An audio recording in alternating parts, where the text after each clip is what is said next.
What do you get when you cross a know-it-all newspaper columnist with an awkward, unsophisticated everyman? Yeah. Well, I'm just not sure about that right now.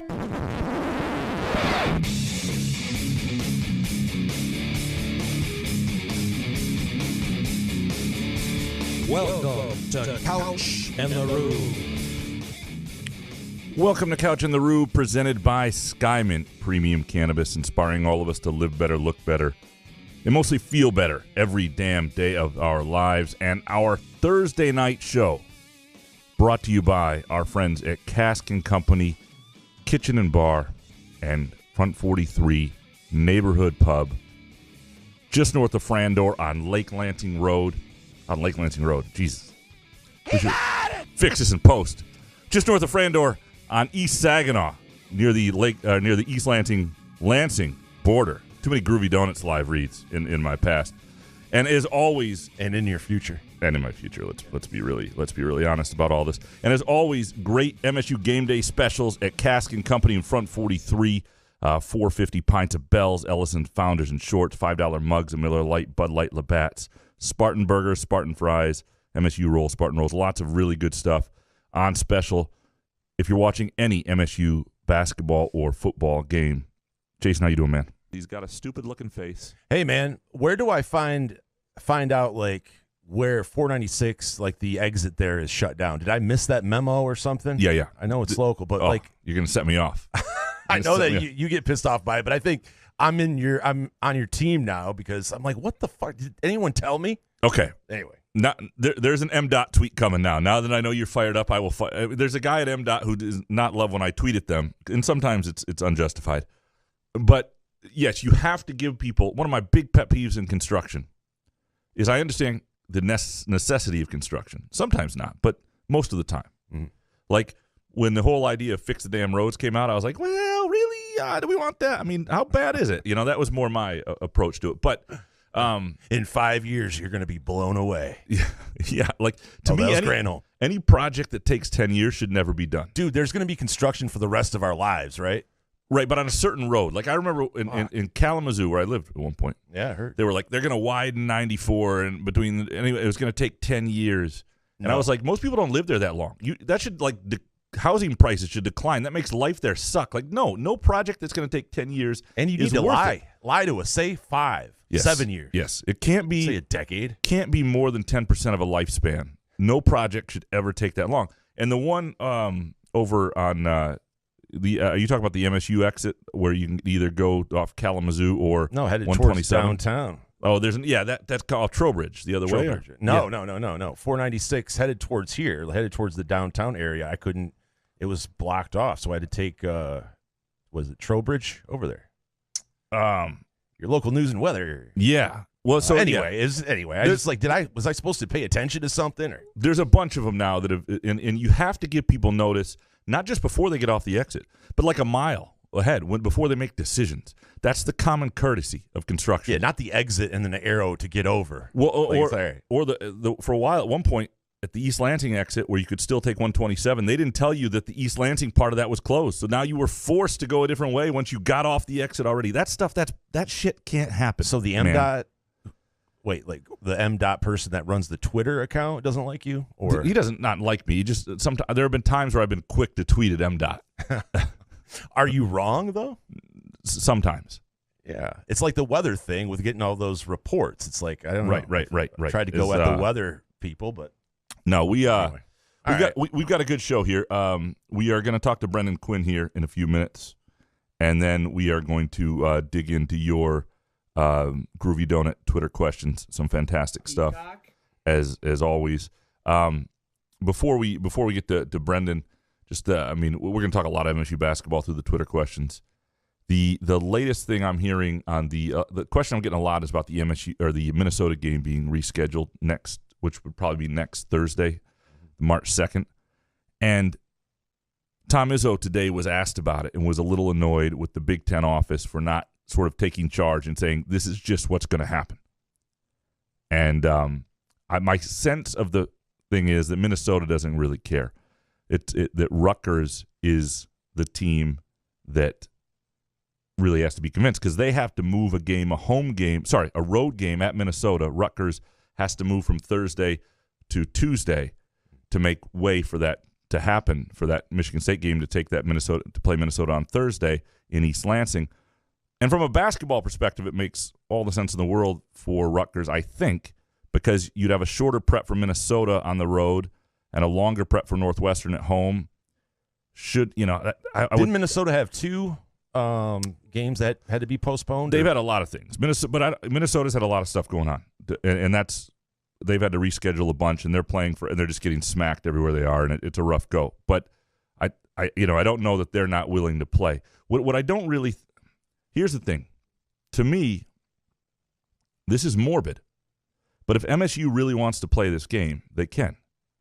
Like when we bought our house where we live now, it was a competitive situation. And when we realized we were in a fight with like 4 other offers, and we didn't know what the best offer was to have, I wrote a letter. I included a letter. It was an older woman in the neighborhood I grew up in. And so I wrote a letter, and I said, that I grew up in that neighborhood, that I wanted my own kids to grow up in that neighborhood, that my dad had just died, and that my mom lived in that neighborhood, and I wanted to take care of her in that neighborhood. Wow. What are they going? What was she going to say to that? No. You pulled the dad. I pulled the dad card, and you're like a professional writer. I mean, it's not even fair to the other people. It was a good card. And a good letter, and we got the house. I don't think we had the highest offer. We got the house. Wow. If MSU really wants to play Minnesota, they just had a school shooting. You are an ass if you say no to moving a game to help Michigan State out after a school shooting. I mean, look, and I'm not saying you play that up if you're Michigan State, but you got to be real careful if you're anybody anywhere. And I don't know that this is Rutgers or C. Pikeville or anything, and they'll play while we're recording this podcast, so by the time you listen, there may be greater clarity. I don't know where the issues are, but anybody who says no really runs the risk of looking rather insensitive and not having a better picture of things. The flip side of that is, does MSU really need the game? And we'll get into that here in a little bit through some of your Twitter questions, because I don't know how much it benefits them. I know it doesn't. Let's just cancel it. Well, does it matter to Michigan State getting a seeding in the tournament? I mean, I can see Michigan State maybe wanting to play. It doesn't help you in the NCAA tournament at all. Right. To home game against a team in the mid-200s in their net ranking. But in the Big Ten tournament, it can make a difference, perhaps, whether you play an extra game. But if you're Michigan State, the argument could also be, in the grand scheme of things, you just had a traumatic event on campus. Does it really matter if you have this game? Right. And so, there's that point of it. I'm just saying, if I were in the shoes of somebody who wanted to play the game on campus, I would be doing everything I could to play the similar card to what we did when we bought the house. And I just got, this is great. So my wife is flying home from New York, and she just texted. Didn't she have jury duty? Is she flying back for that? Yeah, that's next week. Nice story about buying our house. Twitter question for you. You've lived here for 6 years. How do you not know where the colander goes when I unload the dishes? Yes, I'm listening from the airport. Welcome to your worst nightmare. So that's it for Couch in the Room tonight, folks. That is not, we're off. We're off for good. Let's go to Hans Jurgen. Yeah, let's read his tweets right now and get in that. So we will dig into your Groovy Donut Twitter questions in a few minutes. Do you want to get Brendan on the phone now, and we'll have that conversation, and hopefully my wife will stop listening in her flight from New York. We'll take off anytime soon. If your wife is listening to a show you don't want her to listen to, we recommend Skymint Premium Cannabis. Skymint has a thing going through Sunday right now, $5 off your next purchase. You survive the storm, they said. They want to give you free money, $5 off your next purchase at any Skymint location through Sunday. That's the 26th. You can go to skymint.com, put it in your rewards wallet there, and it'll work there as well. And if you're looking for a place to watch any of the games this weekend, again, our friends at Cask & Company and Front 43 are here for you with all sorts of game day specials. Very pleased now to be joined by Brendan Quinn from The Athletic, reluctant national writer, longtime friend, and been around MSU and Michigan quite a bit lately this week, obviously given everything that's happened. Brendan, how you doing, man? I'm well, Graham. Thanks for having me, man. Yeah, thanks for doing this. Yeah. It's been an eventful time. You did a nice piece on sort of MSU trying to find its place, MSU basketball trying to find its place amid tragedy, and getting some interesting stuff and interesting quotes from people that others didn't have. What was your takeaway from that whole experience? Well, I mean, it's as you know, and probably I imagine as much of your audience would kind of be able to glean or understand. Like, it's a very uncomfortable or kind of like unknown place of what like our role is in a spot like that. I thought you did an incredible job of kind of jumping into action as a Lansing writer and not as a sports writer, Graham. And you're the kind of the voice that you have in the community, and you taking on that role. Most others don't kind of have that that component to their job in this industry. I'm a national basketball writer and a PGA Tour golf writer. That is the confines of the position. And so when something like this happened, there is one of the most prominent basketball programs in the country just happened to play at a school where a national tragedy that kind of transcends and anything that can just be like kind of related to one single thing, like sports or whatever. It was just such a big thing. And in my role as someone wanting to tell sports stories, when I spoke to our editors about it, we kind of just made the decision of, look, a lot of stuff's going to happen at Michigan State this week, and at some point basketball is going to need to be addressed, by our outlet. So what does that look like? And I said, well, if it's okay with you guys, like I would just kind of like the week to play out, and I'll go to the vigil, I'll go to Tom Izzo's first press conference, I'll go to the first game back, and then maybe we just write one piece on the whole week. And so that's kind of where that came from. And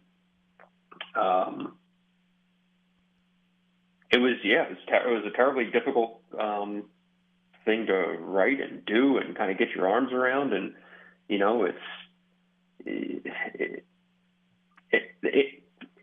a lot of that I think came across in the story of like, what is basketball in this instance? Where does it fit within the frame? Because it's part of Michigan State. Like the two can't be separated. Like what basketball and that basketball team means to the university, both as something that people relate to, both as part of its brand, both as part of its kind of forward-facing identity. And so, like, something had to be said, like that it plays a part in a number of ways. And part of it is that of the 50,000 plus in the student body, 14 of them are on that basketball team that have to go play in public. And at the same time, that team, those 14 players, are what a lot of people feel is like their connection to the school, whether they went to it or not. And so there's a lot of layers there to kind of sift through when, first and foremost, you have what happened and the trauma to come from it, and everyone just wanting the best for those lost and those trying to live. But yeah, I mean, it's a story that sports kind of just still is in there somewhere. You just have to find out what it is and then try to do it with as much tact as possible. Yeah, and I think you see that like on Tuesday night. I mean, you see a building that is part vigil, part celebration. It's a lot of things, and and then it's part basketball because you sort of watch the arc of how people feel after something like this, and there's how people felt last Tuesday and Wednesday and Thursday, and then eventually you move on to why is Madi Sissoko still starting at center and people are back, like that. And it's just how it happens. And to your point, like one of the things I'm always grateful in my role is that I have the outlet to leave sports behind and jump into something else. It's because frankly, it's easier. It's easier than trying to do what you were trying to do there and sort of write sports at a time when it's, and write a more philosophical piece or whatnot. So let's talk hoops. One of I really like. I didn't think I'd like it at first, but I really like the podcast you do with Dylan Burkhart, The Moving Screen, the Big Ten adaptation. I remember when you first moved, I was like, "Fuck this, man! What? No, this is my lawn mowing podcast, and I am not." Nobody asked me about this, and I don't know. I don't know if I want to hear about Penn State in July. I don't know if I have that in me. But as it's gone along, I think you guys have really, found a groove, and it's good. But you also, I think, probably have a better feel for the whole league than you had before. So when you look at the league right now, and sort of where Michigan State fits in it. I think most of the year we sort of assume Michigan State is this mid-table team in a pretty deep league, and yet it seems right now like they're showing signs of on the right night they have the right ceiling. Is there anybody? I mean, obviously they almost beat Purdue once. Other than Purdue, that you would feel comfortable picking against Michigan State on a neutral floor right now, feeling like that was just a clearly better team? On a neutral floor. Say in Chicago in 2 weeks. Yeah. I mean, at its best, I still feel like because Trace Jackson Davis is what he is. Yeah. And now look, what does Indiana look like in the Big Ten tournament? Who knows? But yeah, I think in terms of like, I would more kind of parse it by who would you. I would rate them by confidence level going into the NCAA tournament. And like strength of the totality of the team going into the NCAA. And in that regard, I think it's still like clear-cut Purdue. Then I'd probably take an Indiana. Then kind of the next tier of like toss-up Northwestern and Illinois maybe.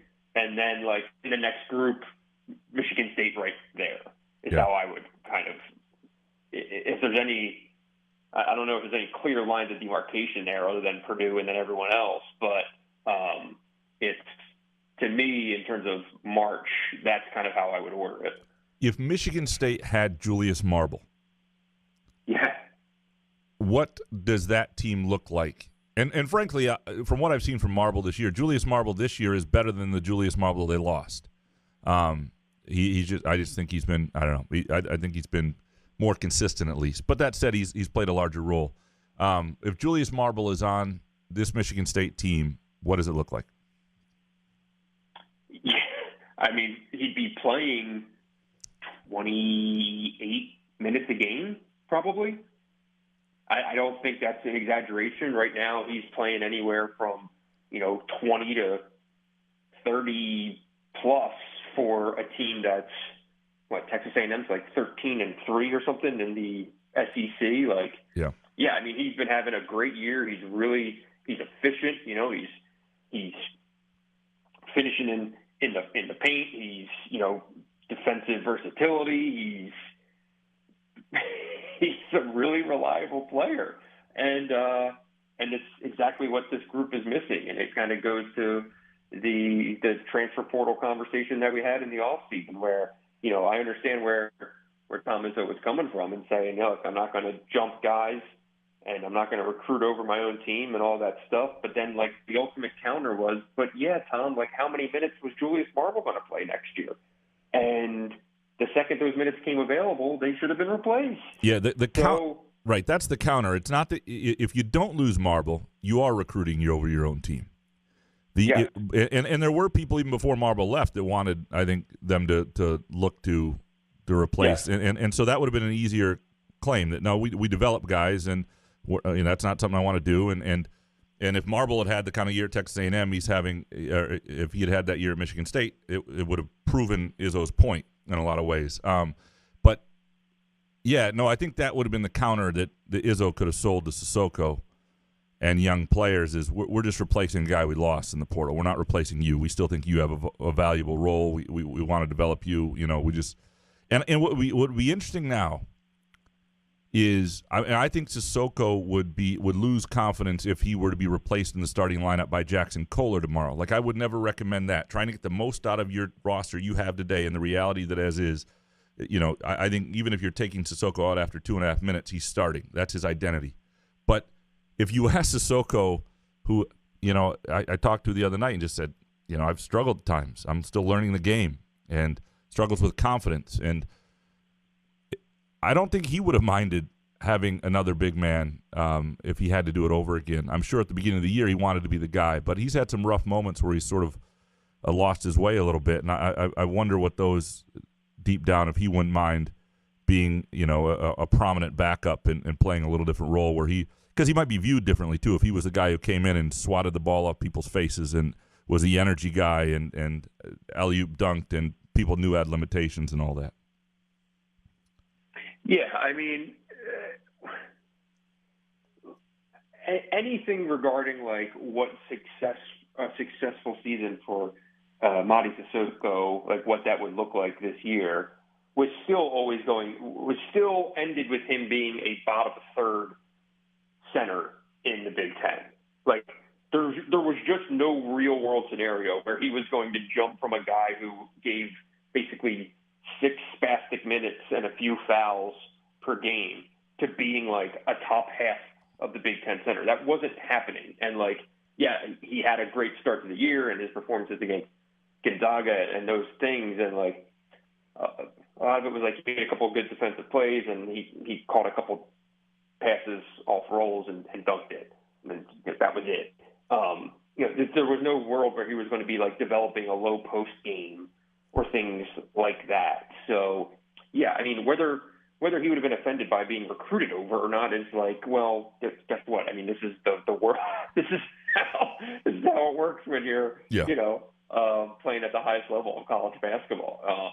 You're not just you can't just hope that, a guy turns a corner in a massive way and becomes something that he has shown very little signs of that being a plausible thing. And, he's working his way. He's still working his way to being a serviceable player and someone who's giving reliable minutes night in and night out, because he can do a lot of nice things. And then he can also have just poor games. And you're right. I spoke to him as well, and he admitted it, very clearly. Like, yeah, I'm trying my hardest to be consistent and good and know what I'm doing on every possession down the court. And I know that like I can give them great hustle and great minutes, and that's what I'm focusing on doing right now. That's great, but there's 40 minutes in a basketball game, and you need someone to play those minutes.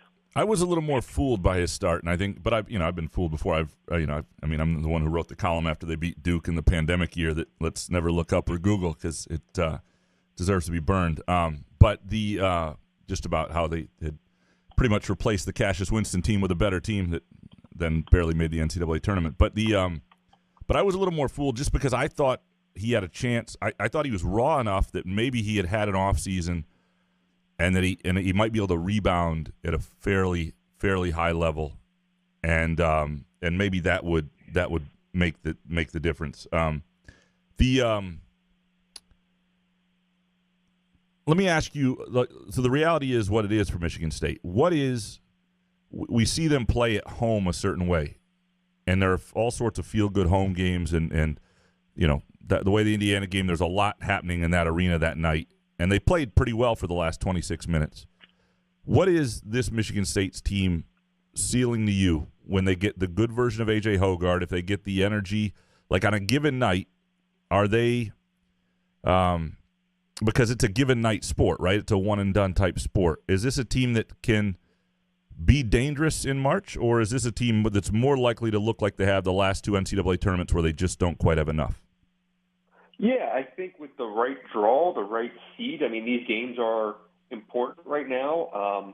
Michigan State has arguably the best schedule on the way out, even though they don't know when one of the games is being played. But the good news is it's a Minnesota team that I believe still has one win in the conference play. To be able to go out the door playing at Iowa, at Nebraska, Ohio State at home, and Minnesota, yes, there are road games, and road games are dangerous, but go and look at some of the other schedules that teams have to finish the season, and you would take this in a heartbeat. Even with Nebraska winning a couple games and probably playing a little over its head right now, it's not bad. So point being, those games matter because, Michigan State can kind of, without doing anything crazy, can solidly get itself a 6 seed in the NCAA tournament. And the talent that's there, like the thing that's always made me really interested in this team all season is like, you know what, if you take the top 6 all individually as players, and they play pretty much anywhere, and you like their offensive pieces. All these players have offensive talent and are skilled offensively and whatnot. It's like, but then you put them all together with no one at the 5 really, and it can be a hard way to play basketball. There's just unless threes are falling, or unless maybe they're getting out and running a little bit and stuff like that, there's just not a lot of easy baskets. There's little to no scoring at the rim. It's a lot of mid-range shots. It's a lot of, guys coming off screens and taking jump shots and things like that. And, all those players are capable of making those shots, but all you need is a bad shooting night, and you can look pedestrian at best. And you've seen nights like that, right? So with this group, though, once out of the Big Ten, and playing teams that it can maybe rely a little bit more on that small ball look, with Hauser at the 5 and in a tournament situation, I think they line up fairly nicely against a decent amount of teams. And if they can even continue to shore up that defense even more, Malik Hall gets healthier, it's a tough out. It's not a team that I would want to see. That the Indiana game can go in and beating Indiana. They are not 15 points better than Indiana. That is certain. It was a really good night, and Tyson Walker made 5 3-pointers. It's the most of his career at Michigan State. And some of those shots were just like, if he had the percentages on some of the shots that he took, if he had a normal 37% shooting, whatever, that game's a lot tighter, and who knows how it goes down the stretch. So, was that performance probably a little bit of an outlier? Yes. But is Michigan State capable of playing that way on any given night? Also, yes. So, I think that they are fairly good and can even be better. Joey Hauser wasn't anything particularly special on Tuesday night. A guy like Jaden Akins is still kind of just like lying in the weeds a little bit. Like, you're just kind of always waited for some kind of like a couple to string together some breakout performances, and that really hasn't happened. Malik Hall, he didn't shoot well. He didn't play particularly well in that game. So I've been saying for a couple of weeks that I like Michigan State long-term and kind of think they're lying in the weeds in the league, and they're going to end up getting to 11 or 12 wins. And by the year end saying, like, man, that's not a bad year for what they were. And second weekend of the NCAA tournament, I think it's 100% plausible. We've seen the Big Ten. This last thing here, and appreciate, I know you're studying up for TBC Sawgrass and things like that, and I don't interrupt you here. But we've seen the Big Ten struggle in NCAA tournaments. I am somebody who is sort of I like to crack on the Big Ten, but I don't like anybody else to. Like, I really want to see the Big Ten have a decent NCAA tournament. If you had to pick 2 teams that you think have a chance at the Final Four this year out of the Big Ten, is it I've heard you say before Purdue and maybe Illinois. Is Indiana in that group? Like who do you think has a legitimate shot at really making big time noise? Man, I mean, I'm certifiably worried about Purdue, not because they've had this stretch here, but I said it on the pod not too long ago. I looked up some recent stats on teams that have started multiple freshmen and teams that have relied on freshman guards, and they are damn near non-existent basically since like that early stretch when or not early stretch, but a stretch like 10 years ago, whatever, when Kentucky and Duke were kind of going back and forth and they had all those freshman-laden teams and things like that. But like the last 8 years, you've seen like basically one or two teams with multiple freshmen starting actually make the Final Four. And you've seen even, I think, like the Oregon team with Peyton Pritchard was like one of the very few, might even be the only like team with a freshman guard starting, maybe that in Duke last year. Like you just don't see it in college basketball now. I would be really worried about Purdue. Like, look, Braden Smith and Lawyer are good. They're very good players. But like, what happens when it's a 4-point game with 4 minutes left against, I don't know, Providence, right, in an 8-9 game. And you're just like, oh no, this is not going to end well. Like, I can already see that happening. Yeah. For our boys at Purdue. I feel bad saying it, but by all measures, is Purdue the best chance to make the Final Four out of the league this year? Absolutely. Is it a team I will be picking to make the Final Four? Absolutely not. So beyond that, though, like, I don't think you can sleep on Indiana. Like, I mean, Trace is so good. He is just out of his mind. Is doing so much on both ends. Like, if you've just looked at it from January 1st on, like, you can make a very real case for him to be Player of the Year over Zach Edey. Agreed. Is Zach Edey the most dominant, this and that? Absolutely. But, like, numerically, there's a very real case to be made for Trace. He's been that good. He's an absolute first-team All-American. And, like, their guards sometimes can look pretty darn good. And Hood Schifino is like, I mean, he is real. So, you've got that 1-2 punch. I don't know what the hell is going to happen with Xavier Johnson. I don't even know if you want him back at this point. Like, if it disrupts things maybe a little bit too much, but he would make them good better defensively just day one back on the court. So, does his offense kind of mess up Hood Schifino because they're both pretty ball dominant? Like, yeah, probably, but maybe you find a way. And then beyond that, any Big Ten team that I might like for a run?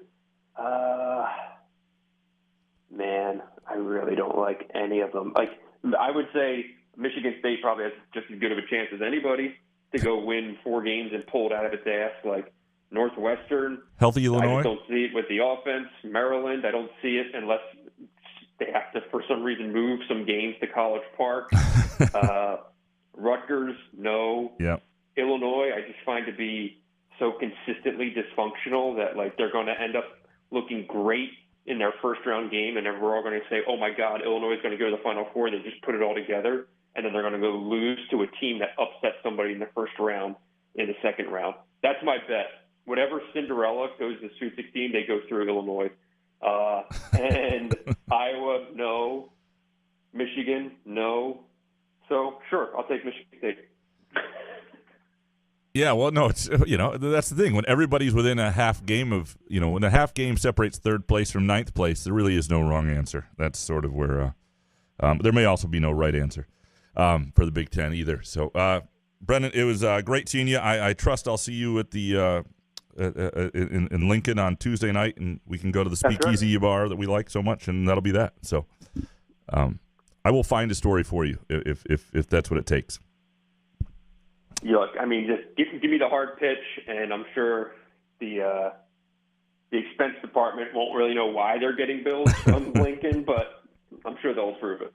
There's got to be an amputee golfer or something that's down there that makes a good story. Brendan, man, I appreciate all the time. We'll talk soon. All right, Graham. Thank you.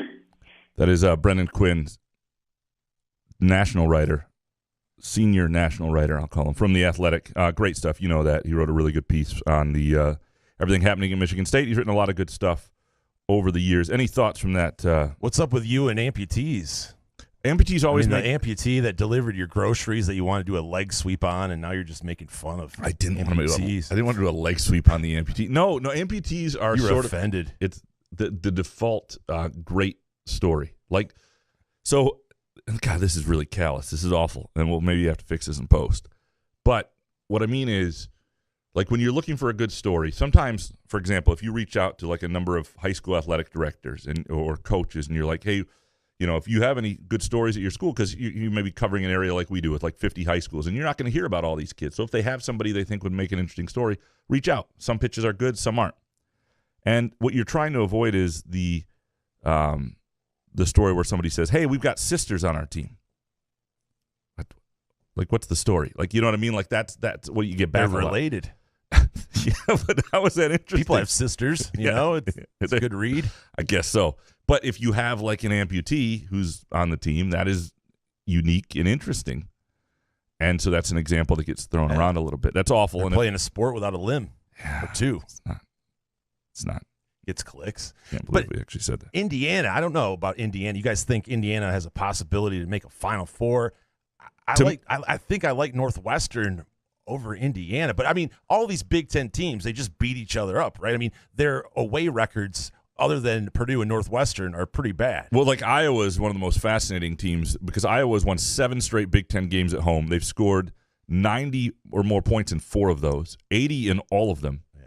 And on the road, they're 2-7 in the Big Ten. Like, you know what I mean? Like, it's almost like a whole different team, different sport. Like, they score like 60 points half the time. So, yeah, no, it'll be very interesting because what I hope is, and this has not worked previously, but there are just so many capable Big Ten teams, both capable of losing but also winning, that somebody's going to get decent matchups. Somebody's going to have to win 2 in a row that turns into 3 in a row. And what I really want for this Big Ten is to have 3 teams minimum second weekend. You get 3 in the Sweet 16, and then you get at least 1 in the Final 8. People leave you alone, and it's not a bad year. And is it Matt Painter's reputation with Purdue kind of, I could hear Quinn going, No, I just don't know about Purdue, but that goes across your mind, though, Matt Painter's history. I think it's more the freshman guards that Fletcher Lawyer is shooting horribly right now. Like, he was so good earlier this year, and he either is I don't know if wrong lawyer, brother. I don't know if he's hit a wall or if he's he's a little bit bigger than Foster. So anyway, that'll be interesting. Let's take a really quick break. When we get back, we will dig into your groovy donut Twitter questions. Couch in the Rube, presented by Skymint Premium Cannabis and Front 43 and Cask and Company. Where else can you cheer on your team, enjoy a mouth-watering burger or savory sushi, sip on handcrafted cocktails, or one of 46 beers on tap? Take your game day or date night to Cask and Company Kitchen Bar or Front 43 Neighborhood Pub near Frandor. 2 amazing places with 1 awesome blended modern American Asian menu. Catch the game on one of 30 60-inch TVs or stop in for the all-you-can-eat lunch buffet. Enjoy happy hour or elevate your night out at Cask and Company or Front 43 on East Saginaw in Lansing. Ever wondered just how comfortable you can be? Find out with Muskox high-quality flannels.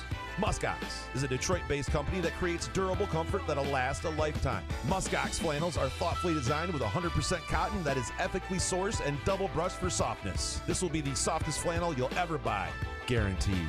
For every $100 purchase, Muskox will donate $10 to the Alaska Wildlife Conservation Center. Get comfortable this fall and winter with Muskox flannels. Learn more or order yours today at gomuskox.com.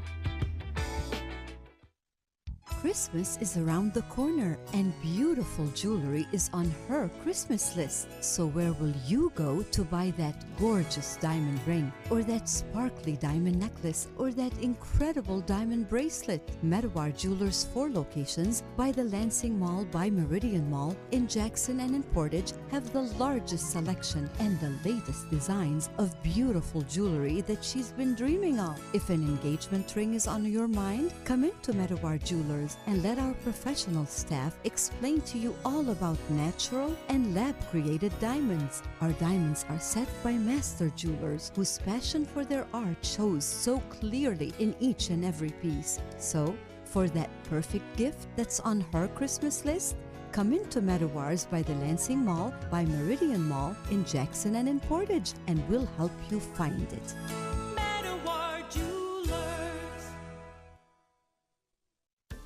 Firekeepers Online Casino and Sportsbook is the site to play. Get your Vegas on right now from your phone, tablet, or laptop. All the hottest slots and tables, plus sports betting featuring in-game wagering. Download the app at firekeeperscasino.com. Go with the name you know. Firekeepers. Terms and conditions apply. Must be 21 or older and located in Michigan.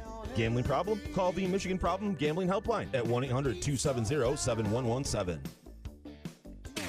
Find Couch in the Rube podcasts on Spreaker, iTunes, iHeartRadio, Spotify, YouTube, Facebook, Google Podcasts, CastBox, and the Rube's favorite podcast addict.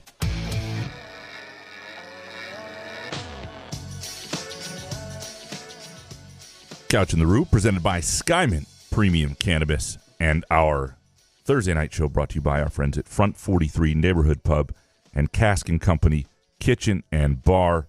When my wife texted her, like, I found myself sweating, like, over here, and not just the lights, but the studio lights, but like, about what? Just, I don't know. I when she said I'm listening, like, all of a sudden, I didn't even feel that nervous, but all of a sudden, like, I realized, like, 2 minutes later that I had a legitimate sweat going. It was not great. So, luckily, you live with her. I mean, it's not like we talk about anything crazy on the show. Well, luckily, and Brendan Quinn may be kryptonite for the ladies, because she texted me as soon as that interview started and said, ZZZ. Yeah, said something like, good show, not for me. And that's a great review. I enjoy that one. Yeah, so there you go. I don't blame her.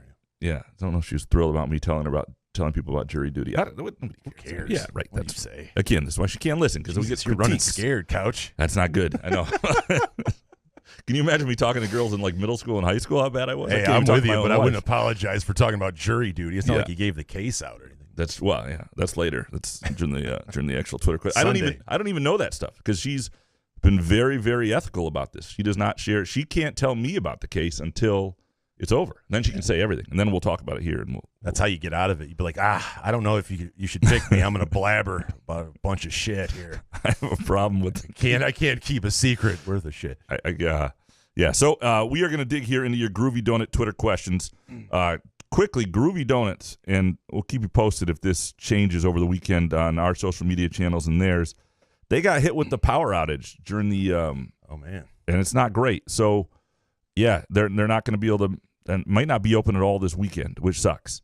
And which sucks for people like us who enjoy their donuts, and sucks for them because that's a whole weekend. Their employees get the whole weekend of profit. So both locations or just one? Well, they make their donuts at the East Lansing location. That's the one that doesn't have the power, so they're in trouble. So next weekend, if you're feeling in a groovy donut mood, you can make them feel good with the number of orders. Go to groovydonuts.com for pre-orders. That always helps them out. Or just swing by their location. Or if you have a generator. Or if you have a generator, they probably need multiple generators for all the things they're going to do. If you have multiple generators, Groovy Donuts might be interested. I don't know all of what they need. That's a really good question. If you have multiple generators that that's a good question. It's a lot to ask. Free donuts, though. Yeah. I bet you they would give you a free donut for 2 generators or something like that. Again, groovydonuts.com is the spot to place your pre-orders, and 2 locations, Lake Lansing Road and East Lansing, and also in Williamston. All right, you ready to dig into these Twitter questions? Yes. Eric Schultz up first. As someone who's paid for his opinions, will you write this team should have gotten a big column at some point? Guys like Hauser and Walker gave their all to come back for one final season, and they deserved a chance to compete. Plus, it was kind of obvious it had to be done. I love that right after Eric posted this, Dominic said he was proud, hashtag proud of Eric for holding my feet to the fire. He comes at you, yeah. No, I appreciate it. People should, A, they should call me on my shit, and B, they should hold me to account. But in your column, you did say Matty Sissoko has like an 8th grade level basketball IQ, and that's why where you see Izzo and go, you're really going to run with a guy with an 8th grade. If you think he has an 8th grade basketball IQ and 2 freshman dudes? Yeah, I mean, I got into it this week as much as I have in terms of, there are a couple times. There was one Sissoko column I wrote after the headline was soft, but the story got into it pretty good after the Indiana road game. And then after this one, about the decision and how they could have gone a different route with the, when Julius Marble left and chose not to. And look, I think, I've said this before, I think I would have gone and gotten another center. And I think that when you watch this team that seems to just not have a center, or I would have really tried to convince Julius Marble to stay. The thing about the Marble situation is they weren't that concerned about that part of it. I think Julius Marble's had a better year than they anticipated. And he wanted to go home, right? He did, right. But can't fault that. Yeah, because he would have been the starter, but I don't think they were as I'm not saying they weren't high on him, but I think he's had a better year than he did last year, put it that way. No, it's a fair point. To what degree? Because I understand the reasons they didn't do it. And I also, at the end of that Kansas and Gonzaga game, felt like Izzo had made the right decision. Sure. And even a little later than that, I thought they'll still be okay here. This was not necessarily the wrong call. I do think there were, and this is not a question that I asked when I had Xavier Booker in front of me a few weeks ago, but would have that impacted him? But I don't think if you get a one-year guy, I don't think it would have mattered. I think that was really the key. And you didn't even need to get somebody great. You needed to get somebody who could come in, who had experience and could rebound. And look, there aren't a ton of those guys. You have to, I get why Izzo didn't do it. I think the gamble did not work in terms of maximizing what this team could be. And I don't think, like Izzo with Tyson Walker, when they really needed a point guard 2 years ago, there was no way he was going to go into last season without going into the portal and getting a point guard. And they did, and they got a really good one. They got a player who we just talked about, hit 5 threes, and some of them from NBA range, and kept them from losing that game till everybody else kind of found themselves. And then, though, you did have a game where those two centers played their best game against a great center they played all year. Because Trayce Jackson-Davis has become a great, great college player. And the game did not start well. There was a moment where Trayce Jackson-Davis went into the huddle after he had forced Jackson Kohler to lunch travel. Yeah, and he basically said that. You could say it was right in front of him. He was talking to his teammates. I couldn't tell about what end specifically. If he was just saying they're not going to score on me or they can't stop me. But neither was happening, right? He was dominating the game. And then Kohler really stepped up in a way that he just sort of decided to compete and challenge him. And then I think Sissoko saw that. And Sissoko is an interesting guy because I've never seen, like, if you play any level of basketball, when you lose confidence, it affects your shot. It affects a lot of things, right? On the lowest levels, you're playing pickup in the driveway. If you lose confidence, you suck. But it usually doesn't affect athleticism the way it seems to affect Mady Sissoko. He is a guy who he has got great athleticism, and he just loses it when he loses his confidence. And we saw that come back. The diving across the floor, the elevating to the violent block he had, the offensive rebound and kick out for a 3. Like, that guy. His 2 points. That was awesome. 1 assist. Yeah, but still, it was a loud performance. It was a memorable performance. And like if he's that guy and he's playing half the game, and I think you're seeing that now more and more, you'll see the freshmen combine for half the game. They can get by. Does that however, all this shit said, it did not turn out to be the correct decision. They should have gone in and gotten or tried to get somebody out of the portal that was a 5th-year guy. I wouldn't mess with anybody with more than 1 year of eligibility because I wouldn't have wanted to mess with the Xavier Booker recruitment or any of the young guys or even Sissoko, in terms of you're still trying to develop him. Like, I would not have I would have tried to get it, and there weren't that many of those guys, but I would have tried to get one, and I don't think they did really. Eric Schultz with this one. This MSU team is on pace to finish with by far the worst offensive rebounding percentage of the Tom Izzo era. Last year and the year before were third worst and fourth worst. For a program that was built on toughness and rebounding, do you see this trend changing next year? Yeah, it's a good question why it's gotten this way, and some of it is obviously personnel based. Like Marcus Bingham Jr. as a center was not a great rebounder, and what's his name, Julius Marble, we were just talking about, wasn't a great rebounder. They had some bigs who weren't great rebounders, and Sissoko is, I thought that was gonna be a strength of his. I think having a guard like Jaden Akins who can rebound as his career goes on, you'll see that improve. I think Cohen Carr, with his athletic ability, is a guy who's I think will be a contributor right away. You'll see that elevate, I do think, they'll be a little bit bigger in the backcourt. Well, that's not necessarily true, but I don't know that this is a trend based on. I don't think it's a trend based on philosophy. I think it's a trend based on personnel that they've had and what sort of transpired. So I would be very surprised if it doesn't change slightly, just because it hasn't been like this very often. And I do think the personnel moving forward gets a little bit better in the rebounding department. I think Akins is a real key to that. He has a chance to be one of their better rebounding guards in a while, and we're starting to see it. Dominic up next. What are your thoughts on the Brandon Miller situation? What about the Nate Oates presser? I mean, I got an Alabama futures bet, but what the fuck are we fucking doing here? Also, everyone who's not texted Nate Oates, take 2 steps forward. Not so fast, Couch.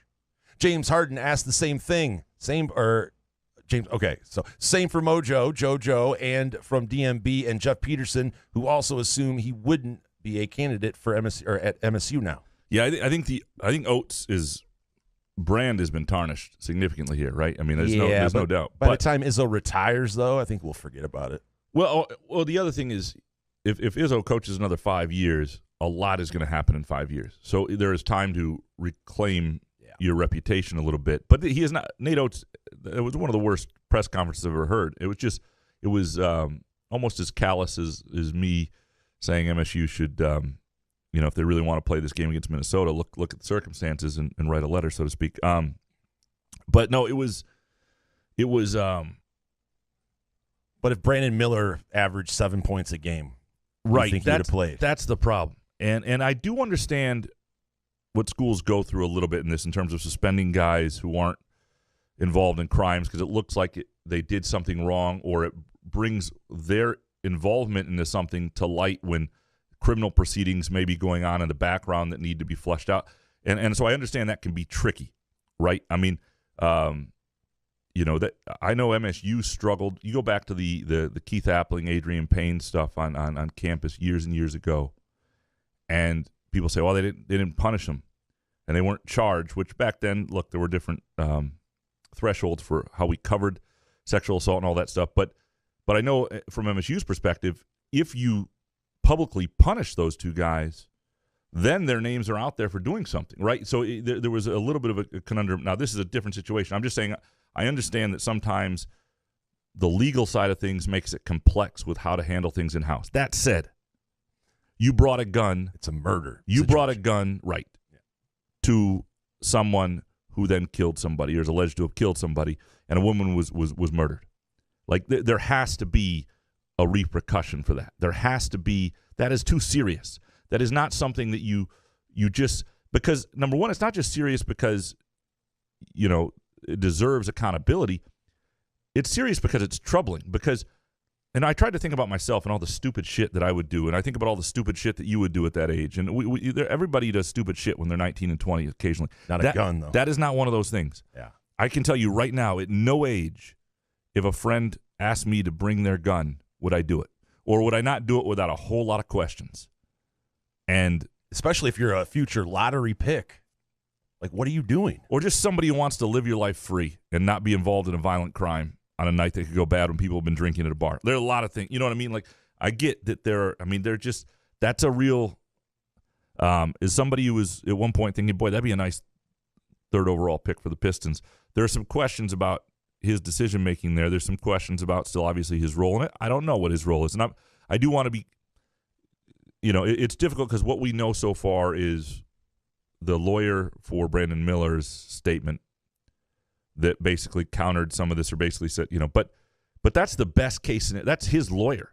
That's his lawyer painting a picture. Right. Like, that's the best picture that can possibly be painted, and it still was a little problematic. I still don't understand how you don't sit to some degree, and I don't understand from Nate Oates' perspective how you don't have a better answer ready, knowing at some point it's going to come up.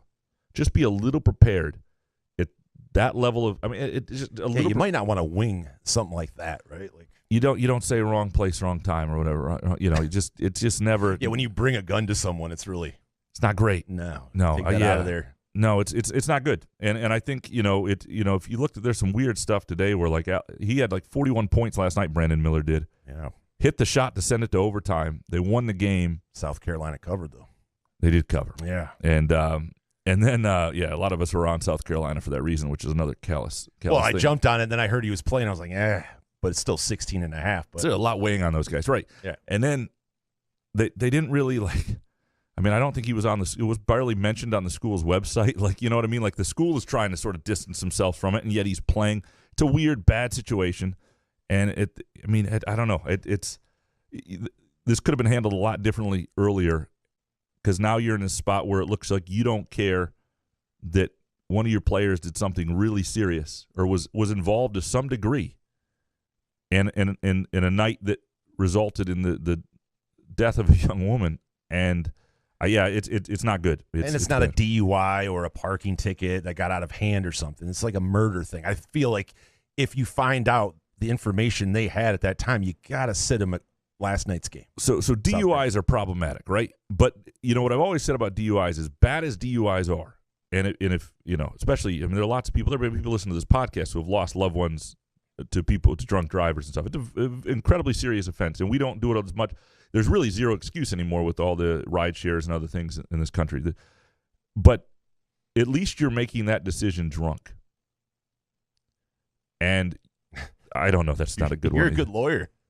Yeah, we'll fix that in post. That's Jesus. That was the worst. Did I just spin drunk driving? I think I'm having this is a bad shot. I'm blaming it on my wife. Oh. Dominic next. Jason. Spend 30 days at a Christianity camp with the entire Harns clan. Oh, shit. Harns clan, no weed, and must participate in folk songs by a campfire. Or 7 days in Vegas for an unpaid internship with Hondo. No weed or gambling, and taking orders from Duffy and his new girlfriend, Cordelia. Oh, man. I hate these. Why are they never fun ones? Jesus. You're going to Vegas. Dude. But I have to do an unpaid internship with Hondo, and then I have to take orders from his kid Duffy. I think there would be I would take the Vegas thing, and I think there would be an easier way to just get out of there. I could escape somehow. I would not last 7 days though. Well, and here's the unfair thing from Dominic, and I love Dominic for his human, but not for you, for overall. Like, what we don't know is, I have never really had a conversation with Duffy, who is not as a child. Like Duffy, what is he? He's got to be 18 now. Yeah, but is he? He's up there. Oh. He's up there. And it's not. Listen, it's not his fault, right? Right. I'm not blaming the Duff. Right. And my only conversations with any of Harn's kids have been really enjoyable. So these might be. Here comes Uncle Graham to run the show. I'm just saying, these might be blessings. These might be the best 30 days or best 7 days of your life. Not even close, ever. Dominic, was I high, or did Graham casually sneak in a story that he was playing some weird little adult duck goose game last week? More words, please. It's called Happy Salmon. It's the name of the game. Holy shit! And it's a game. Come on. No, I'm not kidding. It's fun. It's really active. We had an 11-year-old came over, so we were looking for a fun game we could play, and it's like you stand around a table and. It's very quick and active, and basically. Wait, who's 11-year-old? You can't just throw that in there too. No, we have random ass 11-year-old showed up. We have friends who have an 11-year-old, and they were like our bubble family during the pandemic. And And they came over, and we were and another friend, and it's a fun game. Happy Salmon, look it up. You stand around, and if you're looking for somebody to have the same card as you, and you yell out that name, and then you do this whatever hand motion the game's supposed to, whatever that card has, and then you move places with people sometimes, and you have to get rid of all your cards, and it happens all in about 2 minutes. It's very entertaining. It's a very good game. I will not apologize for my love of Happy Salmon. It's breathtaking how different we are, the different lives you and I lead. I mean, a good thing probably for you, but maybe next. How much emotional trauma did Maddie cause by careening into the press area the other night? Have you seen anyone get hurt courtside? Sorry, have his phone out. He did not. He did not. He didn't hit anybody. I've seen people like Greg Doyle once at the Indy Star at the Big Ten tournament, and that's where you have and there's actually a picture that's floated around on Twitter and Facebook that shows up of. It's like me and Charbonneau and Rex Road reacting to it in the second row. He's got a stupid-looking face. That's what you said. But what happened in front, like we were luckily in the second row. In the first row, I mean, Doyle just got completely taken out. He was okay. But nobody got taken out by Mahdi. Sissoko elbow, though, just flying your way. Yeah, the sharp elbow. Like turnbuckle. That's the, I mean, Sissoko hit Hauser, obviously. And worse yet, that well, no, and this is only fair maybe. Hauser got credit for that rebound. Sissoko actually had one more rebound. And if you're going to get hit in the cheek by Sissoko's elbow, you should at least get his rebound. You know, when I worked at ABC 53, I would go shoot Michigan State games here and there. So with the big over-the-shoulder camera, I just sit, legs crossed. You can't say the other Indian style anymore. But I was sitting there, and Zach Randolph dove for a loose ball and ran right into me. And so then as he got up, he planted his hand like on my junk. He didn't obviously mean to, but I was like, oh, and like he pushed up and to get up, and I was like, holy crap! And then my light was on the camera because he flicked my light on by accident too, or I did, and they had to stop the game to tell me to turn the light off, like the refs. The whole game stopped. Wait a second. I've told this story before. Not on this show? Yeah. No, how do we got? No, you're five. You're five. New stuff. I could have swore I told this story. No, this is. See, that's how it jogs my memory, though. Yeah, no, that's great. No, the Zach Randolph presses on the Rube's junk story has not been told on this. On he didn't show. mean to, but yeah, painful. No, it wasn't as bad. The more embarrassing thing was. He was the worst part of it was the light, though. Yeah, because everybody, all eyes are on you. I could have just, and then, were the crowd booing you and things like that? Or no, it was really brief. But it felt like an hour, but yeah, for me at least. That is a story, by the way, worth telling. Presented by our friends at Midtown Brewing Company, 402 South Washington Avenue. If you haven't written down the address by now, unbelievable place for weekend brunch, and always recommend that. And they were closed for a little bit due to weather. Should be open for the weekend. Great place to go for a date night or just to have a beer. Table for one. Table for one. Let's get fat together. It's a good place to hang. It's one of my favorite hangs in the world. Midtown Brewing Company in downtown Lansing. You can hide from your wife there. BG Greenfield next. Assuming the Minnesota game gets rescheduled, if State goes 3-1, how many Big Ten tournament wins for the state or for State to get that 6th seed? It's a good question because it's who you beat, and there's not a lot of value in the win over Minnesota or Ohio State at home at this point, and so that's why these are. It's not just about going 3-1. You can't lose. So if you go 3-1, if you can win at Iowa, I guess lose at Nebraska wouldn't be the end of the world. But say you win one of those games and then you win the other. You win the other two, and they do play the Minnesota game, and we'll see. I'm not 100% sure where that, what's going to happen. I think we may have a better sense about that tonight. To get to a 6, and say you're playing Thursday, you probably got to win 2 Big Ten tournament games. Maybe I think you got to get to Saturday's semis probably to get to a 6 seed, getting that 6 line. But I don't know how they're going to read it because you can look at, Michigan State's net ranking isn't that great. Ken Palm is in low 30s now. But I look at the resume, and you can make an argument that they deserve a 6 without doing a whole lot more. You definitely got to win 1, but I would think 2 Big Ten tournament games, depending on who you play, might give you the juice to get to that 6th seed, which I think would be helpful for sure. Treese just messaged me, and she said that's a new story. Yeah, it's a new one. Thanks, Treese. Yeah, I trust you guys with better memories. BG, was Juwan Howard born on 3rd? No, I don't think, look, there's a lot of people who are born on 3rd in this world. I don't think Juwan Howard is one of them, just A, based on his upbringing in Chicago. B, even as a coach, he was an assistant for a long time in Miami, right? Long time. Yeah, he paid his dues there in a certain way. And I think he was somebody the NBA thought highly of as a coach, not just as a player and alum. And then he's also had some things not go right for him at Michigan. So I wouldn't say that about him. Now, there's an argument that everybody who's 6'11" is born on 3rd to some degree, because I would be a millionaire if I was 6'11", but that's a different argument. Ben, next. Does MSU have that game in them in a road environment? We're going to make this our Cosmic Fries question of the day, presented by our friends. I feel like there should be a sounder or something. This would be better sound. Testing it, sorry. Our friends at Hopcat. And by the way, Hopcat, starting this Friday, February 24th. These are horrible sound effects. Yeah, sorry. You're not doing me any good here. All right. That's it. This Friday through March 2nd, next Thursday, Hopcat East Lansing will match 100% of draft beer and cider sales with an equal donation to the Spartan Strong Fund. So if you're looking for a place between Friday and next Thursday to enjoy a beer and also contribute to the Spartan Strong Fund, Hopcat in East Lansing is a great place to do it. That sounds good right now. You can come on and help Hopcat and the whole Spartan community support Spartan Strong. Again, this is this Friday, February 24th through Thursday, March 2nd, at Hopcat East Lansing. 100% of draft beer and cider sales, so even people like Matt Charbonneau who love cider can enjoy sales with equal donation to the Spartan Strong Fund at Hopcat East Lansing.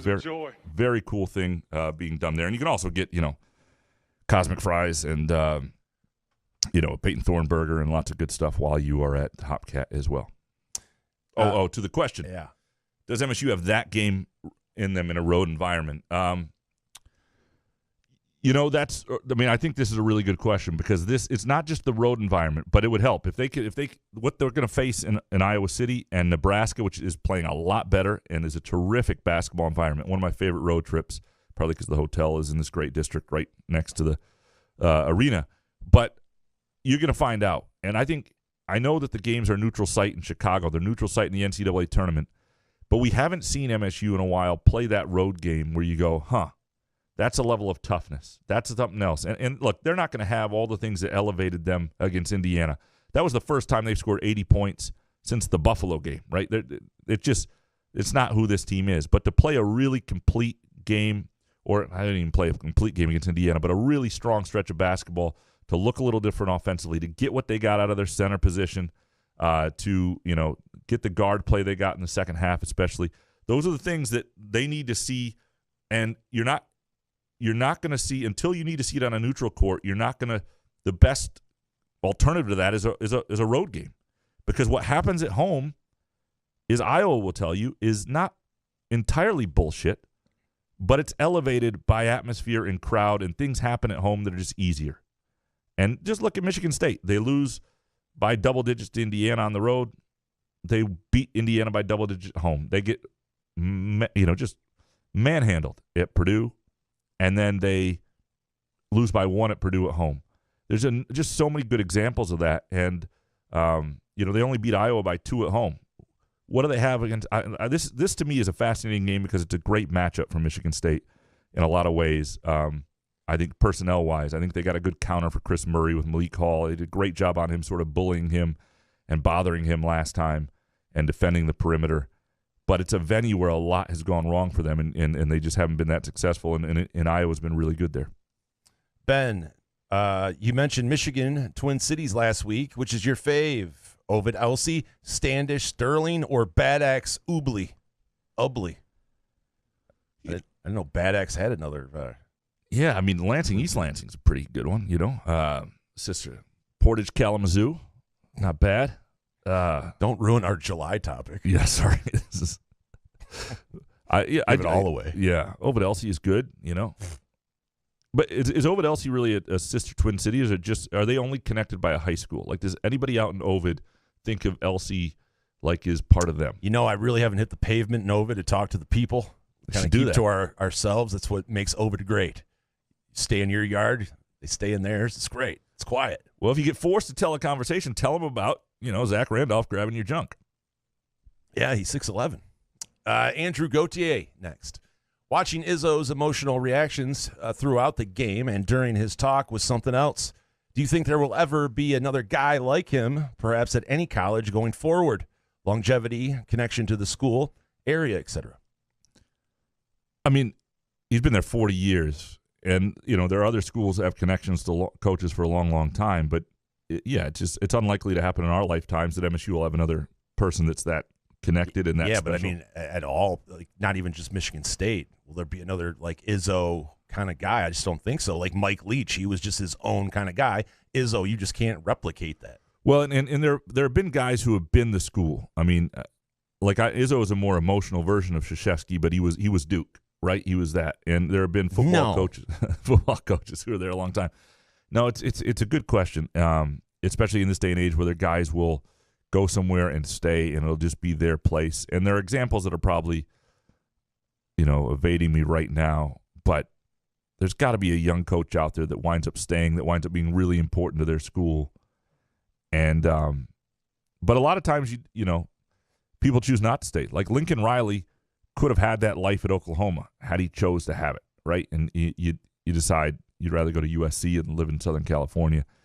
And Jim Boeheim is a legend, but a grumpy Gus too much. I mean, not that Izzo's not grumpy at times, but like Boeheim's just an ass. He's not thought of the same way. Just end it, Jimmy B. I thought you were saying my answer. I was like, fair enough. No, I'm just no. I'm talking about Boeheim. It's just watching his team, watching that full court press last night. It's just whatever. That would be funny. Is every time I was just blabbering on and making no sense, you were like, just end it, couch. Come on, you can do it this way. Let's go, Tony D. Andrew, when will people drop the Izzo should have gotten a transfer center? We get it. I've seen the same tweet to 3 times a week since last season. Can we stop beating a dead horse, or do we have to wait till next season? This is getting ridiculous. So I'm gonna Graham Stout this one here right here. I mean, I understand why people are part of the thing is Izzo is never, and he's not going to say it because it doesn't help his team now, but Izzo has never sort of alluded to that being something he should have done. I think if Izzo at some point were saying, in hindsight, probably should have added a center there, people would let it go. It's not, you want somebody to admit that they see what you see. And it's not. Make it up to us and start Kohler. Look, I've talked to enough people in MSU's basketball program. They know what's in front of them. They know that this team with a better center would be a better team. They're very aware of that. And in hindsight, it would be a very interesting decision to see what they actually did. Because generally, I understand his philosophy. And I would have just done something different in this circumstances, much like he did with Tyson Walker, or at least tried to do something. I'm not saying you just take anybody under the moon, but you're Michigan State. You've got to be a fairly attractive play. I would have tried to kick the tires on a couple guys that maybe you thought fit your program, and you know what? And I don't know to what degree they really did. My sense is pretty early on they were okay staying with what they had. But to Andrew's point, I do think, and we're getting more and more. It is, the team is what the team is, and I think like what happened against Indiana was interesting and important because those 2 big guys showed up, and now the question is, can they duplicate it? Because that's really important. That if Sissoko realizes that no matter what is happening on the court, he cannot lose his confidence to the point that he becomes less of an athlete, then he will be okay in the minutes he plays out there. Not great. He'll make some mistakes. But the other thing he's going to have to start realizing, and the other thing that's okay for Michigan State, is with the improvements of Jackson Kohler and Carson Cooper, and I think Cooper, pretty quick healer, he could be available Saturday. Again, had the ankle injury. Like it's not like at the beginning of the year, it looked like, holy smokes, if Mady Sissoko gets in foul trouble, they're really toast, right? He plays 25 minutes, the other 15, how are they going to get through that? Sissoko not being able to separate himself from the other two guys is not good for Michigan State, but it's good in this sense. It should give him the freedom to just play. And if things aren't going right, they're going to sub you out. If you get in foul trouble, they're going to sub you out. Just play free. Dive after the ball like you did the other night. People will love you. If you dive after the ball and you swat the ball when you have a chance off people's faces, people will love your intensity. And I don't think people don't like Sissoko. That's the other thing. I mean, I think people get frustrated with him. But I think people think he's a good kid who's really trying his best. I think they're frustrated with the situation, which is fair. Next one from Andrew. Your thoughts on the first couple big PGA events of the year. The string fields and the designated events seem to add a lot of juice to the early golf season. Have you watched Full Swing on Netflix yet? I need to. I almost did the other night. It's awesome. I'm going to do that. It's awesome. I mean, as much as we talk about LIV, you have to you have to say that they did press the PGA to change the way the tour was being directed. So I do like the new look of it. There's a lot. I mean, hell, Jon Rahm's won 3 out of 5 events, so it's not he's been winning everything. But I just love golf, period. So, but I don't know if I'll ever watch a LIV event. But I love the PGA with the way it is right now. Yeah. Is that it? Okay. Andrew, when you have a less than ideal experience at a restaurant or a business, do you go to the internet to drop a review, or do you try to speak with management or ownership first? So I don't. Fuck no. No, I would never. It would have to be so bad. Yelp is so overrated in all of these reviews because it gives people a voice.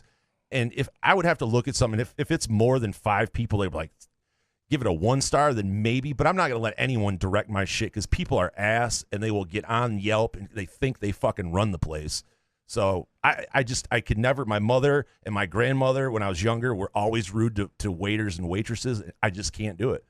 And even if I have a bad experience, I'm very hesitant to, because reviews matter. And I'll hear from businesses when you're leaving, when you had a great experience, and they can tell you had a great experience. They're like, stop letting them matter.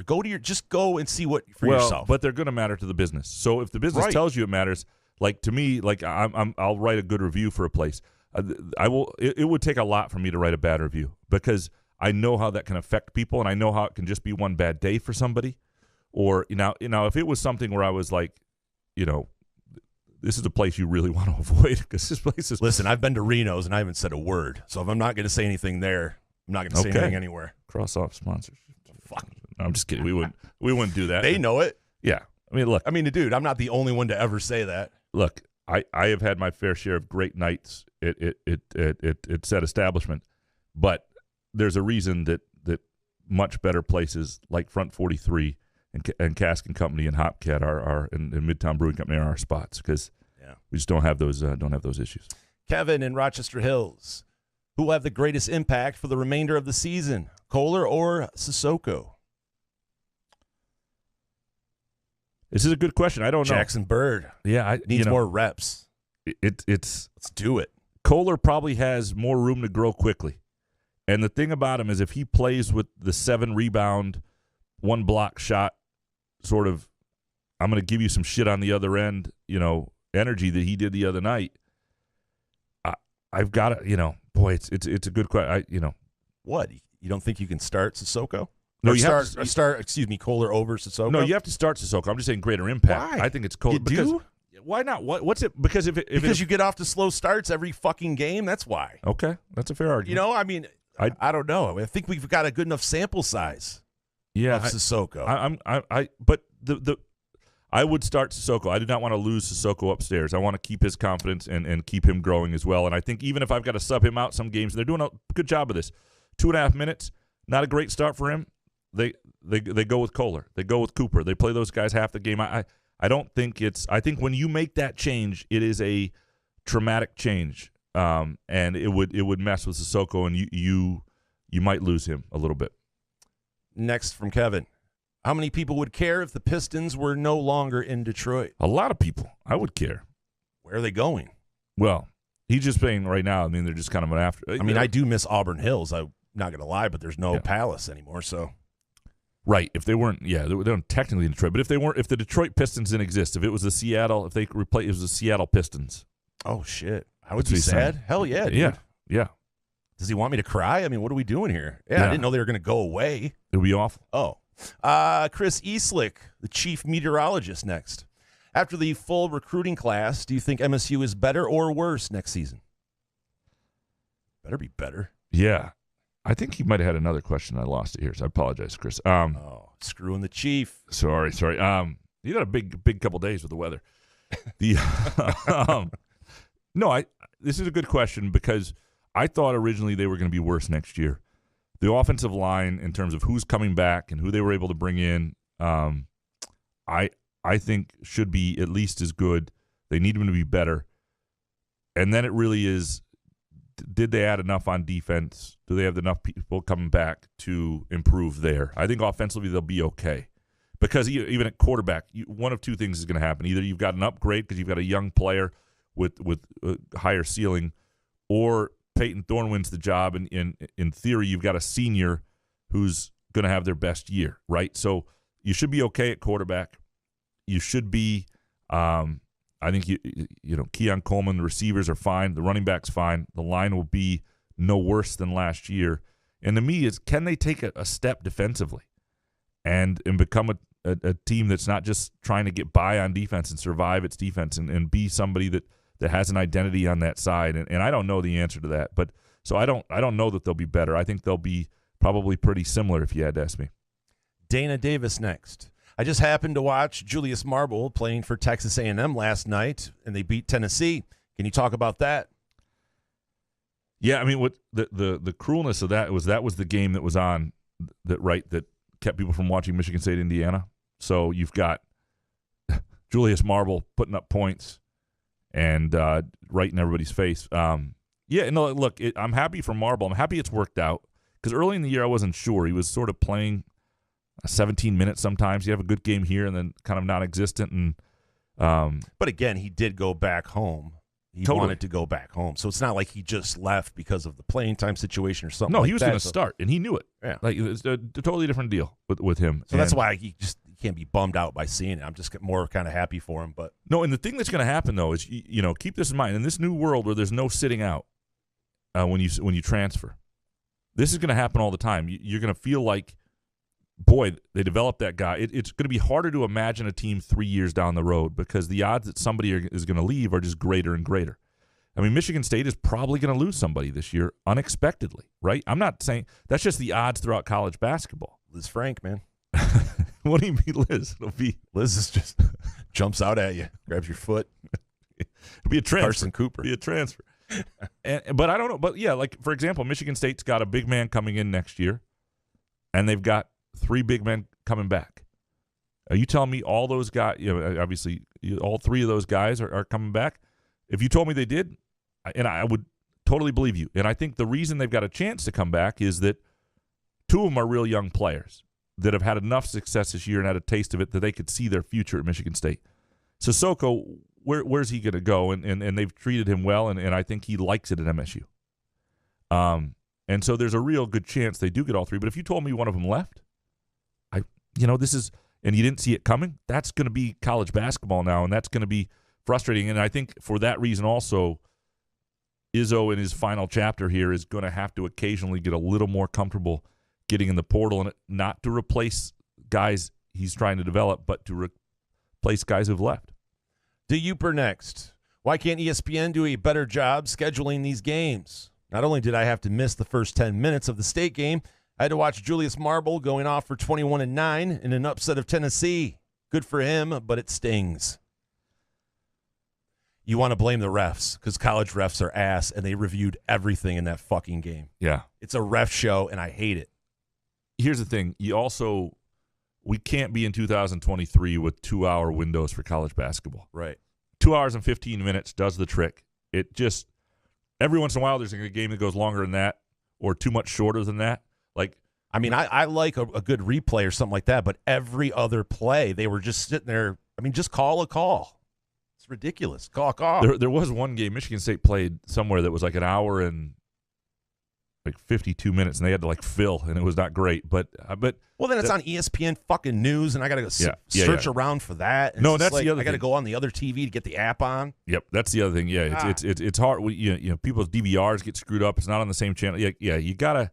Dude, you have ESPN Ocho and all these other shit. I mean, I don't know what to do. The refs are ass is all I got. Yeah, no, it should be. They should have. It should be 7 o'clock and 9:15 should be the start windows for the games. Clint One Ball Baney. How many more wins would we have if we had a double-double every night with Julius Marble? A double-double. So big. Oh, that sounds so fun. Yeah, I would say. Well, hold on. Give me some off. Off.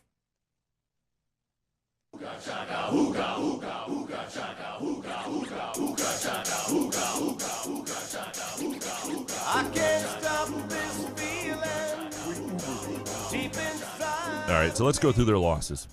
They lose to Gonzaga. We're not going to say that because Sissoko was terrific, right? It's not a game where the big man was an issue. Alabama, I'm not sure they win that game anyway. It would have been a different game, but they were without Malik Hall. Notre Dame was a complete lay an egg. Let's go past the real injury games. Northwestern, even they're exhausted after that stretch. They were without Hall and Akins. Or they might have had Akins back for that first game. But let's go starting in the new year in January Big Ten play, where they've lost 1, 2, 3, 4, 5, 6 games. I think they win at Illinois because that was a game where Sissoko they were winning for a long time until Hall got hurt, and Sissoko really had a rough night, and he got pushed around a little bit. So that's one. Purdue, the home game, you've got to think now. Their big men were not. Edey scored a lot, but they had a really good approach in that game, and I'm not sure Marble changes the equation against Zach Edey. So I'm not going to let's say that one stays as is. Indiana on the road, they really struggled with Trace, but they gave up threes. Tyson Walker wasn't feeling well. I'm not going to give him that. Purdue on the road, not going to give him that. I will give them Rutgers at Madison Square Garden, another game they had some control of, where the bigs weren't very good. So let's go that. So that's 2. And then Michigan on the road, where it was not really why they lost, but, well, I guess the offensive rebounds were a big part of why they lost. The Michigan's offensive rebound. So and that was a tie game to 2 minutes left. So let's say it's 3 more Big Ten games, and right now you're 20-7, and you're 12-4 in the Big Ten, and you're every bit in the conference title race. That's the difference, probably. Yeah, it's a big difference. Next one from Clint. When are you going to pull in listener guest hosts to shoot the shit with you guys? I promise I'll keep the motherfucker remarks to under 5. I don't know that that's going to ever be our thing, Clint, but we're dropping MFers now? I do have to say this. After talking with Clint at the Firekeepers early in the football season, I know you would be entertaining, Clint. I don't worry about that. But you can come in and read the question. Clint, if you really wanted to be part of a segment and you were here, we could make you part of a segment. $100 bill, get you in. Yeah, Jason can be paid for anything. Says the guy promoting a podcast on our own show. Chicago Spartan. Speaking of which, shit, didn't that run out already? No. What's the website? The Final the Four. WWs? Okay. The Final Four is not on the schedule.com. By the way, these guys do a great job, and I listen to this podcast quite frequently. They do a great job breaking down games, previewing games. I think they have a real measured approach. They're an easy listen, and they don't. I just think they get hoops. It's also they'll have guests on. They'll have me on, and I'm not just doing it because they have me on, but they'll have Thomas Kelly, Mike Garland, Jeremy Fears, other recruits. They'll do that regularly. And it can be found on any podcast player. Again, they will preview every game, and they'll do a breakdown after every game. So if you want to learn more about the Indiana game, you want more hoops going into the Iowa game, the Final Four is not on the schedule.com. On YouTube, it is youtube.com/@TFFINOTS. The Final Four is not on the schedule.com. Wait, I got a pen. What was that one? What was it? FF? I got this. No, I got this down finally. youtube.com/@TFFINOTS. For the YouTube videos of the Final Four is not on the schedule. Chicago Spartan next. Though it's hot in here. Though this is years down the line, once Izzo retires, is Drew Valentine of Loyola a top candidate to replace him? They're having a bad year there. It's just way too early to know. It would be a nice fit, obviously, but it's one of those things where, he's going to have to win at Loyola. And look, he deserves credit for the first year because he was on the staff that recruited a lot of those guys, and he convinced some of those guys to stay.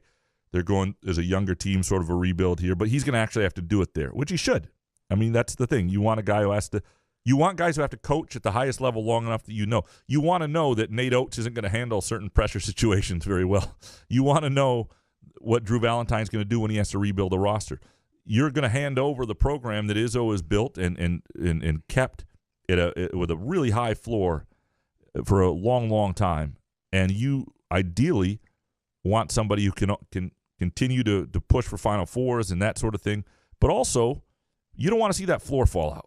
I think there is, the NCAA tournament has been part of, if you're 30 years old, you do not remember a year when Michigan State was not in the NCAA tournament. That's pretty incredible. And that's what you want to find in your next coach. And so you need to see, you want coaches who sort of prove it. Now, there are guys where Drew Valentine would be a great story. I love Drew Valentine. Love chatting with him. I think he's a really smart basketball mind. First head coaching job. Let's see him build it. Some dude next. The bra bet looks safer for all of our sake. But, guys, have you considered a move to parlay this into a new men's lingerie sponsor for the show? There's men's lingerie? Oh, I can see a photo shoot with a matching bra and man panty arrangement with a new muskox over a mostly nude couch. That's not good. The Graham Couch Collection with Body by Skymint, Groovy Donuts, and Hopcat Peyton Thornburgers. Video ads could include lingerie adorned Graham rim running, some alley-oops courtesy of Jason. Some dude, this is fantastic and worthy of the Hopcat question of the day. And a reminder for those, if you glad I had dinner missed it earlier, Friday through next Thursday, March 2nd, 24th of February through March 2nd, Hopcat East Lansing will match 100% of draft beer and cider sales with an equal donation to the Spartan Strong Fund. So if you want to have a beer, you want to be on campus, and you want to support those who are going through a lot of stuff right now at MSU, Hopcat is here to help you do that.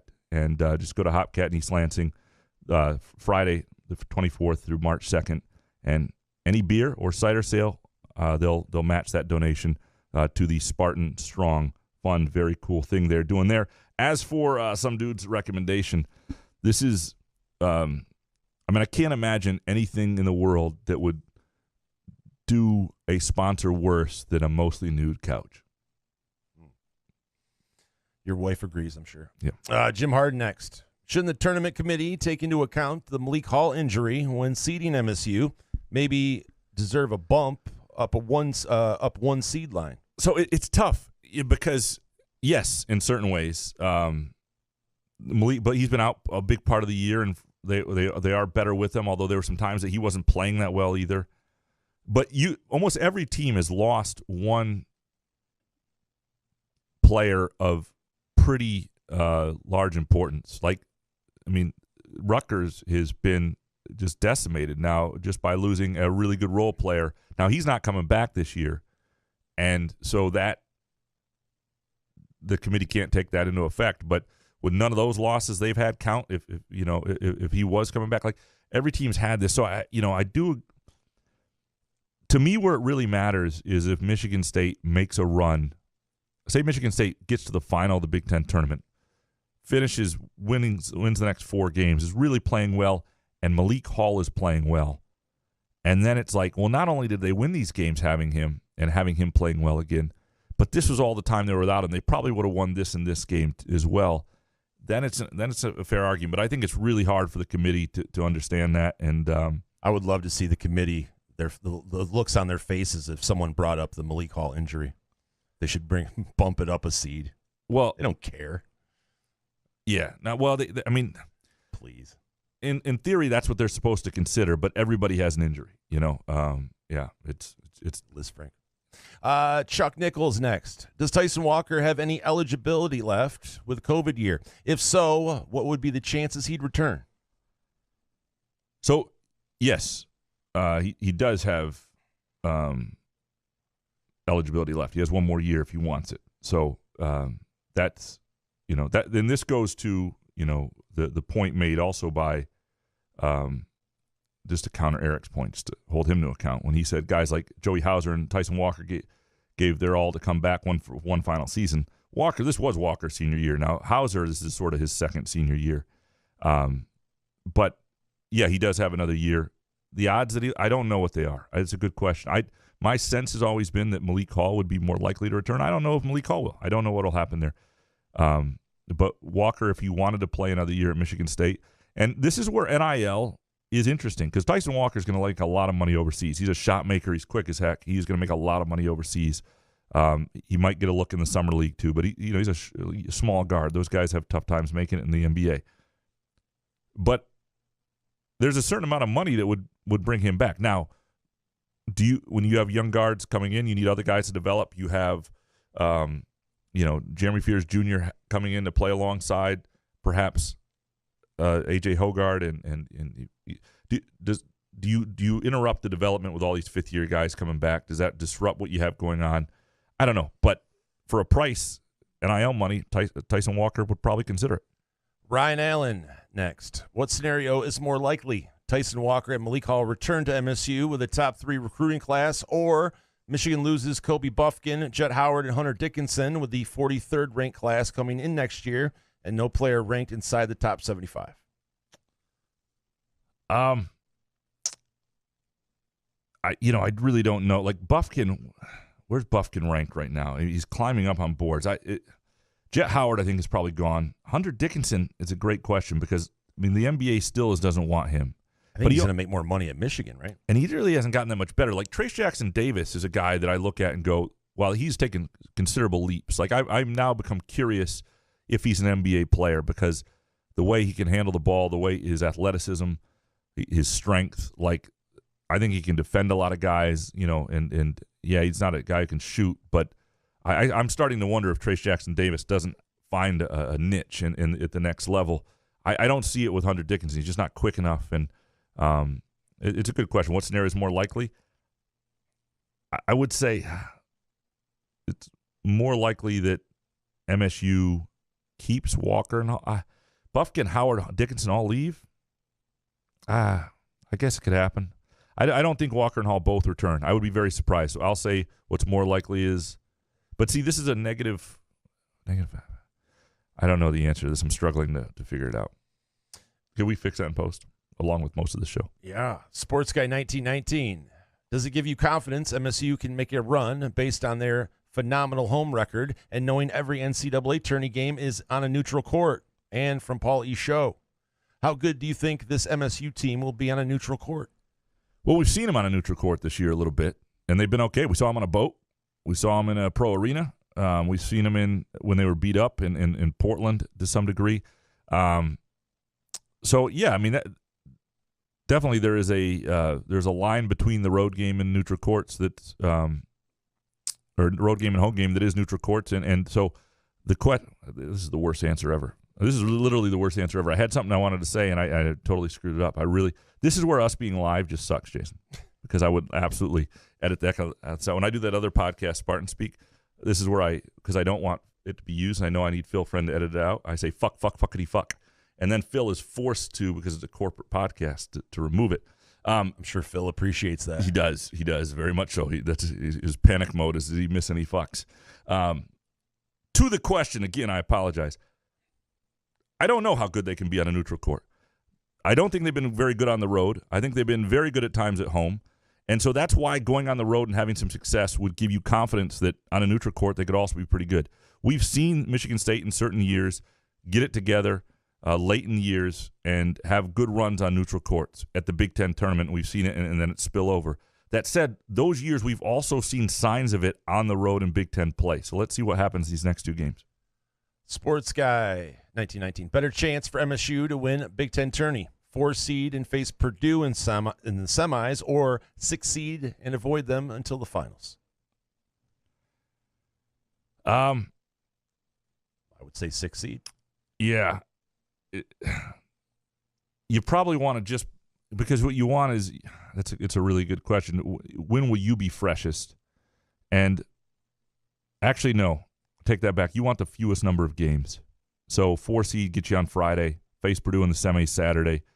Second game out, you need your jump shooters to hit shots more than they do, although it helps them. It's the 4. You want the fewest games possible, and you want to play Purdue on game 2. Professor next.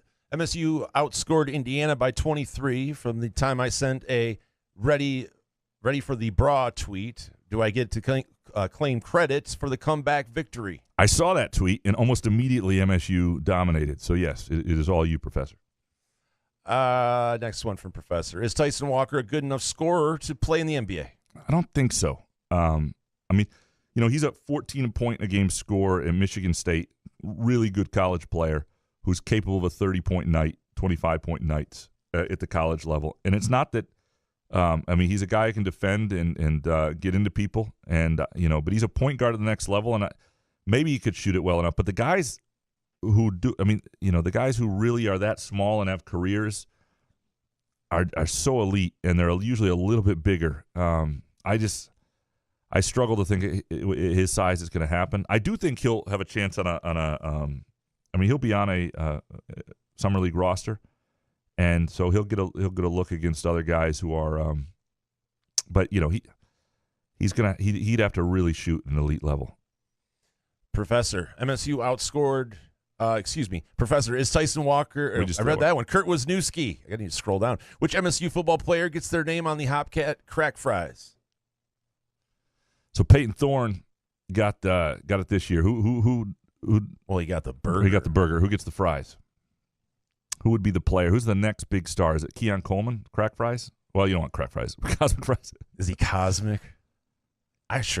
Yeah. Keon Coleman's got to be the Cosmic Fries, right? Sure. I mean, who else would it make sense? And then, what would take him to the next, legendary level? If he's like, you better call him Crack Fries. Go back to the original. On this show. It would be great. Hell yeah. Darius Snow, if he got a good career, would be a guy that people would like, and it would be the Cosmic Fries. He's an artist. I don't know. That would be a good one. But those are good question. Next one from Kurt. The Tigers over-under 69 victories. I'm hammering the under. Yeah.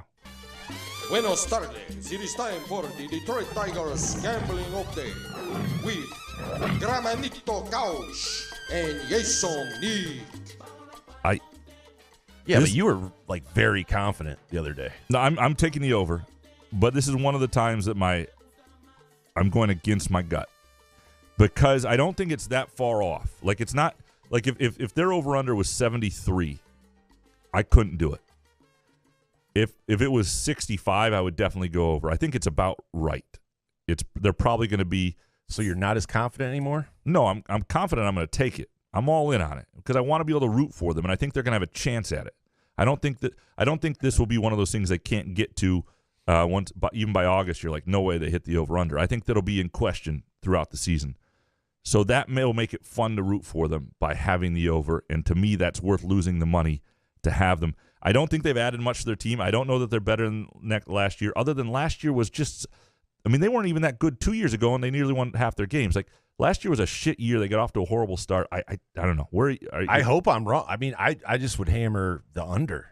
I just don't see – I was not – your confidence threw me for a little bit. Yeah. My gut feel was obviously under when I saw – I see some at 69.5. Believe me, I want to be wrong, but I just don't see – they didn't add anything. Yeah. No. Even Harris